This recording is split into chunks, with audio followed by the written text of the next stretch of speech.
So, have you ever stopped to think about what connects the rent for an apartment, say in New York City, the minimum wage for a job, and the price of wheat for a farmer in India? I mean, they seem like they're from completely different worlds, right? But they are all tied together by one really powerful and honestly pretty controversial economic idea. Just think about it for a second. We've all heard of rent control laws, the ones that put a cap on what a landlord can charge, or minimum wage laws that set a floor for what you can get paid. And of course, those government caps on the price of essential medicines. Well, the common thread here, they're all different flavors of the same thing: government price controls. They're these direct interventions into the market, usually with the goal of making things a bit more fair. But the actual results, they can get, well, complicated. All right, let's really dive into this. Because on the surface, you can see why price controls are so popular. They seem like this incredibly simple, almost deductive solution. If a price is just too high for people to afford, why not just force it down? And if a wage is too low for someone to live on, well, let's just force it up. It sounds so straightforward. When it comes down to it, the government really only has two main tools in its toolbox for this. You've got the price ceiling, which is basically a cap that's meant to protect us, the consumers, and then you have the price floor, which acts as a kind of safety net for producers or workers. So let's start with the price ceiling. The name kind of says it all, doesn't it? Just imagine the government putting a literal lid on a price, making it completely illegal for it to go any higher. The whole point is to keep essential things affordable for everybody. And you know what? We see these things all over the place. Rent control is probably the most classic example, but you also see it with caps on essential medicines or those limits on the price of gas when it spikes.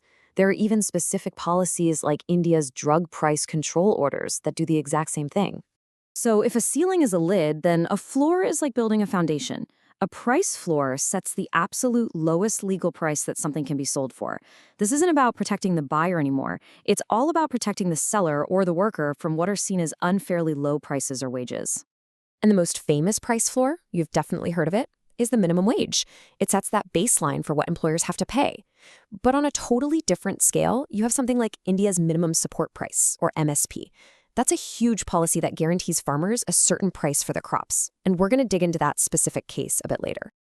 Okay, so the tools themselves seem simple enough, right? A ceiling and a floor. But to really get a grip on their impact, we have to look at how they mess with the natural balancing act of the market. So yeah, let's get into the theory a bit. You see, in a totally free market, supply and demand, they kind of do this dance together. And they meet at this perfect sweet spot called the equilibrium price. At that exact price, the number of things for sale perfectly matches the number of people who want to buy them. The market's happy, it's in balance. But what happens when the government steps in and says, whoa, nope, that price is way too high for people to afford, and it slaps on a price ceiling that's below that natural balancing point? The result, nearly every time, is a shortage. All of a sudden, the product is a total bargain, so way more people want to buy it at this new low price. But at that same low price, the people who make it have way less incentive to produce it. So demand goes through the roof while supply shrinks. What do you get? Long lines and empty shelves. Okay, let's flip it around. What if the government decides the market price is actually too low? To protect workers or farmers, it sets a price floor that's above the natural equilibrium. What then? Well, that creates the exact opposite problem: a surplus. At this new, higher, legally mandated price, producers are ecstatic. They're happy to supply more. But consumers, or employers in the case of wages, are much less willing to buy at that higher cost. So you end up with more stuff, or more people looking for jobs, than the market can actually absorb. And here's the really crucial point. In both of those cases, shortage or surplus, something gets lost. Economists have a term for it: deadweight loss. It's all the potential value, the sales that could have happened, the jobs that could have been created, the overall economic buzz that just vanishes because the market was knocked out of balance. It's the hidden cost of the whole thing. So now we're going to move away from the clean lines on a graph and into the messy, complicated reality. Because when these price controls get put into place in the real world, they don't just create these abstract shortages or surpluses, they create very real winners and losers. This quote from the economist David Newmark just it nails it perfectly. Price controls are never a simple win-win. They are always a trade-off. One group is going to benefit, but it's often at the expense of another group. There is simply no free lunch here. Let's just take the minimal wage debate, a classic price floor. The pro side is pretty obvious, right? It delivers higher pay for the workers who manage to keep their jobs. But the con, which is backed up by a lot of evidence, is that it can lead businesses to hire fewer people.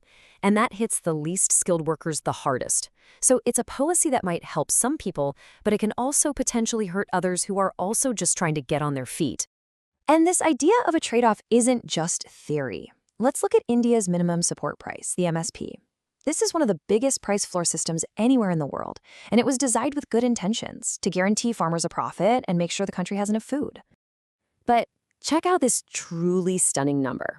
A study back in 2013 found that despite this absolutely massive government program, only 23% of farmers in rural agricultural households were even aware that the MSP existed. Just let that sink in for a moment. And the results in the real world have been deeply skewed. You see, the policy has unintentionally pushed farmers to focus almost entirely on growing rice and wheat. This means they're not growing other vital crops, which has actually led to shortages of things like pulses and oils. On top of that, it encourages incredibly water-intensive farming, which is causing serious ecological damage in some parts of the country. And all of this creates a massive financial burden for the government. So, let's pull all of this together. From this simple theory to these huge real-world examples, what's the final takeaway on price controls? I think it's this. Price controls are a blunt instrument. They're a really powerful and usually well-intentioned attempt to solve very real problems of affordability and fairness. But what they do is they interfere in an incredibly delicate balancing act. And they almost always create this cascade of unintended and sometimes really damaging consequences. Which really leaves us with a question that's maybe less about economics and more about philosophy. When we see something happening in the market that just feels deeply unfair, our first instinct is to want to fix it. But the tools we have to do that are imperfect. And so we have to ask ourselves, what price are we, as a society, truly willing to pay for our idea of fairness?